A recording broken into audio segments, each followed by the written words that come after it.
चलिए दुनिया भर की आज की बड़ी खबरों पर नजर डालते हैं। एक लाल द्वीप, एक नई चिप और एक डोपिंग स्कैंडल।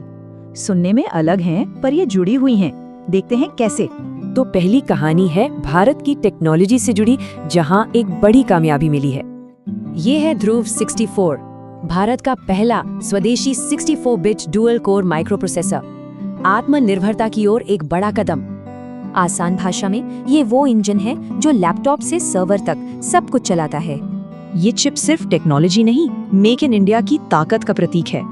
अब टेक्नोलॉजी से आगे बढ़ते हैं। भारत की सेना में भी एक नया इतिहास बना है। ये सच में एक ऐतिहासिक पल है।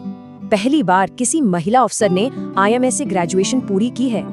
इसकी शुरुआत 2022 के एक बड़े फैसले से हुई और आज नतीजा सबके सामने है। भारत की ये सफलताएं अब दुनिया भर में दिख रही हैं। चलिए अब ग्लोबल स्टेज पर नजर डालते हैं। मिडिल ईस्ट में भारत ने ओमान के साथ एक बड़ी इकोनॉमिक डील की है। इससे व्यापार के नए रास्ते खुलेंगे। इकोनॉमिक पार्टनरशिप से लेकर पर्यावरण तक, आर्मेनिया ने 2026 की कॉन्फ्रेंस के लिए एक तितली को चुना है। लेकिन हर कहानी कामयाबी की नहीं होती।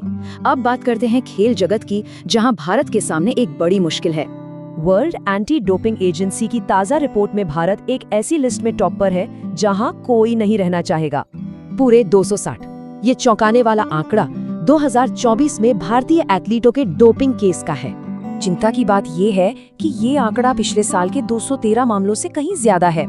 चुनौतियों से हटकर अब दुनिया के कुछ अजूबों और इतिहास की बात करते हैं। दो दिलचस्प कहानियां देखते हैं। ईरान की ये तस्वीरें दुनिया भर में छाई हुई हैं। आखिर ये जगह खून की तरह लाल क्यों हो जाती है?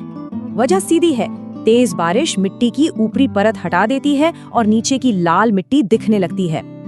और अब वापस भारत में एक ऐतिहासिक शहर को लगभग 200 साल बाद फिर से जिले का दर्जा मिला है। हांसी, जिसे तलवारों का शहर कहते थे, अब फिर से एक जिला है जिससे इसका पुराना गौरव लौट रहा है।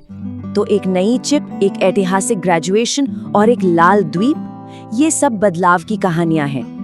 आज की सुर्खियां ही कल का इतिहास बनाती हैं।